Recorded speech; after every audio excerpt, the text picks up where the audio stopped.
नमः शिवाय, जय श्री राम, हर हर महादेव।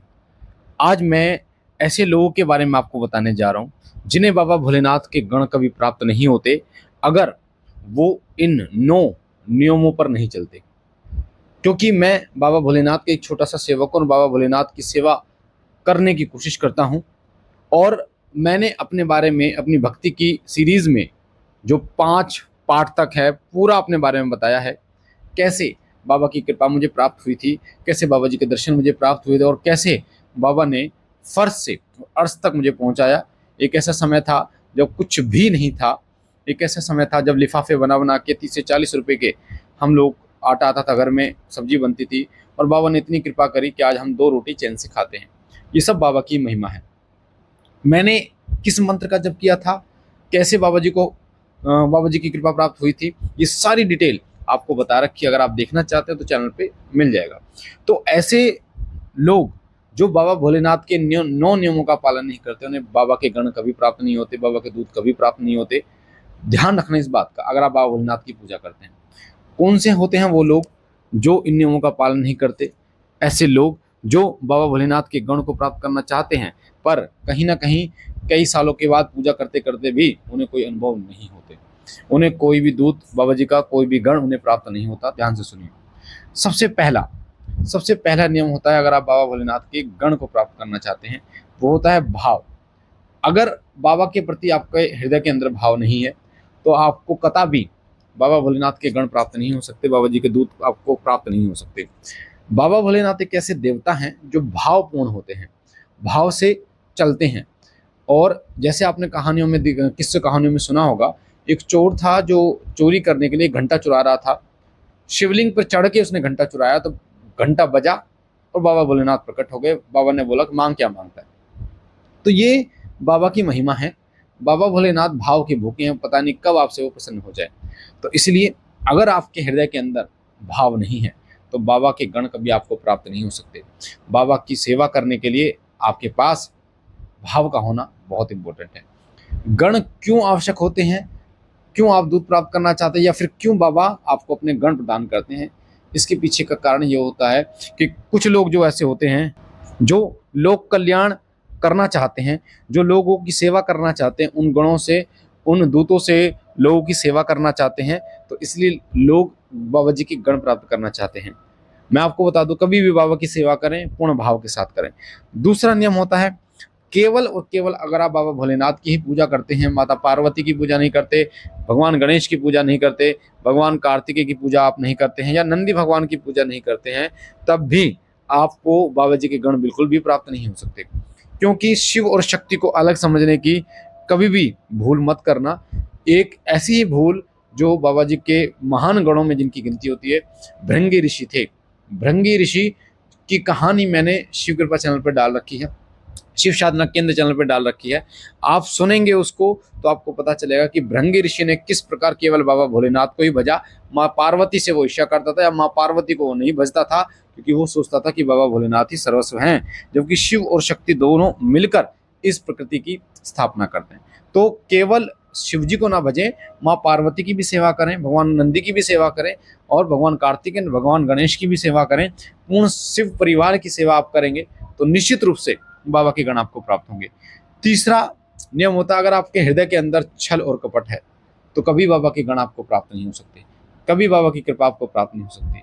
बाबा उन्हीं पर कृपा करते हैं जिनका हृदय कोमल होता है, जो निश्छल होते हैं, यानी उनके हृदय के अंदर कोई छल कपट नहीं होता, उन पर कृपा करते हैं।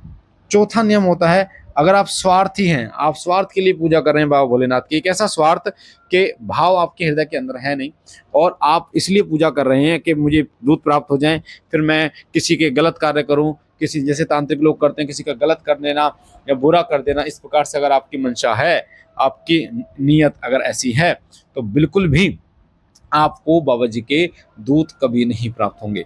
पांचवा नियम होता है, अगर आपकी नीयत जो होती है बहन बेटी के लिए वो गलत है, आपकी सोच गलत है, आपका हृदय जो है वो बाबा की भक्ति में ना लगकर आप उल्टी सीधी चीज़ों में लगता है, तो निश्चित रूप से बाबा जी के गण आपको कभी प्राप्त नहीं हो सकते। क्योंकि बाबा की सेवा करने के लिए आपकी नीयत बिल्कुल अच्छी होनी जरूरी है। किसी के प्रति आपके हृदय के अंदर गलत भावना नहीं होनी चाहिए।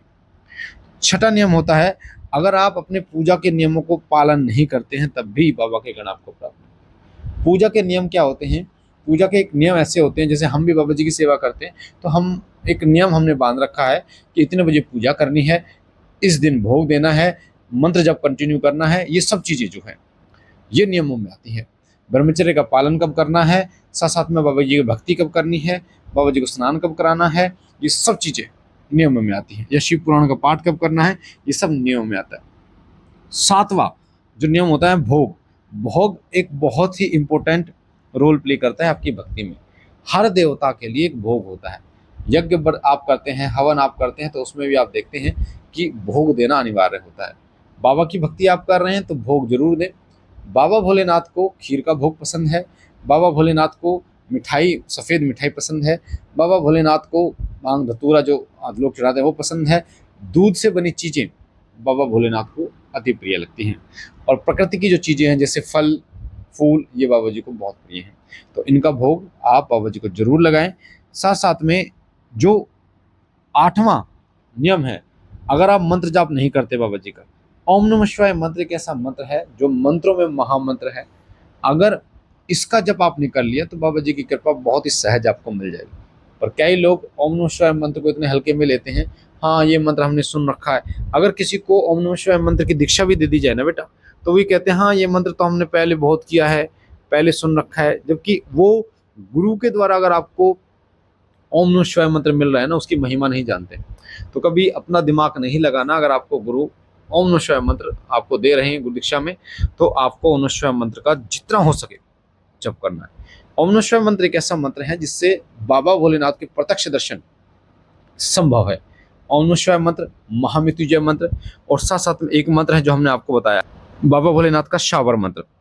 आद अंत धरती आद अंत परमात्मा, दोनों बीच बैठे शिवजी महात्मा, खोल गड़ा दे दड़ा देखो शिवजी महाराज तेरे शब्द का तमाशा। इस मंत्र के जब से बाबा जी की कृपा हमने प्राप्त करी थी, और ये मंत्र बहुत ज़्यादा शक्तिशाली मंत्र है, शाबर मंत्र है।